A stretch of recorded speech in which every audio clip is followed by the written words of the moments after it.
माननीय सदस्य बिराजी, अब आप। सभापति, मेरा 1 मिनट और बोलने दीजिए सर। कितनी होगा आप? बजट 2022-23 पे बोलने का मौका दिया, इसके लिए धन्यवाद। सभापति महोदय, प्लीज प्लीज प्लीज। राजस्थान के इतिहास में पहली बार एक शानदार बजट हमारी सरकार ने देने का काम किया। सभापति महोदय,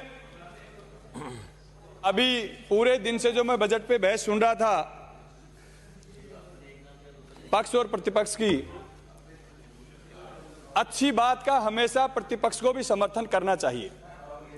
सभापति महोदय, एक वो जमाना था जब इलाज के अभाव में आदमी दम तोड़ देता था, लेकिन ये हमारी सरकार की देन है कि आज 10 मुख्यमंत्री चिरंजीवी योजना में निःशुल्क किया गया है।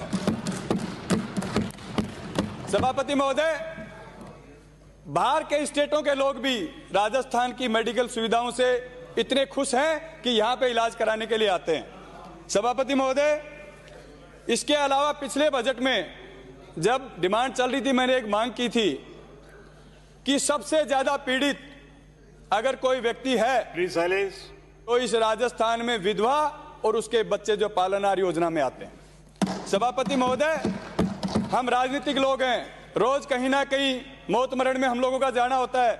ऐसे ऐसे परिवार में हमने देखे जिनकी विधवा के लिए वो भी विकलांग है, उसके बच्चे भी विकलांग हैं, उनके पास खाने के लिए दाने की व्यवस्था नहीं है।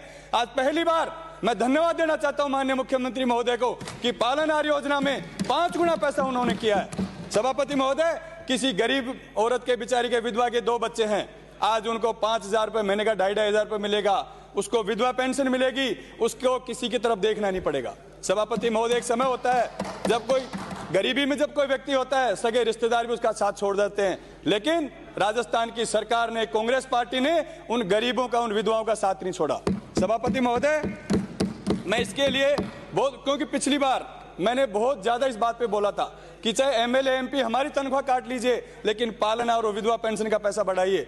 मैं आपके माध्यम से मांग करता हूं माननीय मुख्यमंत्री महोदय से कि बजट भाषण का जब आप उत्तर दें तो विधवा पेंशन भी बढ़ाने का काम करें। विधवा पेंशन 2 से 2,500 रुपये करने का काम करें, ताकि वो विधवा अपने बच्चों का पेट पालन कर सके। सभापति महोदय, एक ज्वलंत मुद्दा हमारे राजस्थान का, हमारे पूर्वी राजस्थान का, आज दिन पर दिन देखिए जल स्तर नीचे चला गया।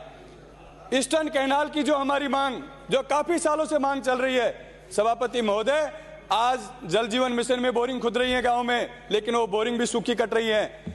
मुख्यमंत्री जी ने कई बार प्रतिपक्ष के नेताओं से भी आग्रह किया कि आपके भी 25 के 25 सांसद राजस्थान की जनता ने चुनकर के भेजे, उनका भी कोई धर्म बनता है, उनका भी कोई कर्म बनता है। आज मेरे क्षेत्र की कोई मांग होती है, मैं राजस्थान की विधानसभा में बोलता हूं, लेकिन एक बार भी पूर्वी राजस्थान के किसी सांसद ने लोकसभा में या पत्र के माध्यम से ईस्टर्न कैनाल की मांग नहीं उठाई। यह उनके लिए शर्मनाक बात है। सभापति महोदय, मैं धन्यवाद देता हूं माननीय मुख्यमंत्री जी को कि ईस्टर्न कैनाल की उन्होंने 9600 करोड़ रुपए ईस्टर्न कैनाल के लिए प्रावधान किया है और इनका बोर्ड भी बनाया है। सभापति महोदय, एक कर्मचारी जो पूरी जिंदगी सरकार की नौकरी करता है, पूरी जिंदगी मेहनत करता है, और हम गांव में देखते हैं रोज कि जब वो रिटायरमेंट होता है, उसकी पेंशन आती है, उसके 2 बेटे 3 बेटे होते हैं, वो उस पेंशन को बराबर बांट लेते हैं। जब उसका रिटायरमेंट का जो पैसा आता है, फिर वो बुढ़ापे में अकेला परेशान होता रहता है। लेकिन मैं धन्यवाद देता हूं इस बात के लिए कि वापस पुरानी पेंशन स्कीम हमारी लागू की, उन कर्मचारियों का मान और सम्मान वापस लौटाने का काम किया हमारी सरकार ने।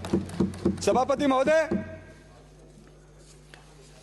अभी रीट का काफी दिनों से जो आंदोलन चल रहा है, आप देखिए कि हमारी सरकार ने रीट की परीक्षा रद्द भी की और डबल पद करते हुए 62,000 पदों को वापस से भर्ती करने का काम किया, जो अभी जिसकी डेट भी आज मैं सुबह अखबार में पढ़ रहा था कि वापस उसकी डेट भी डिक्लेयर हो चुकी है। और अभी थोड़ी देर पहले मैं सुन रहा था कि कृषि मंडी की सड़कों की बात हो रही थी।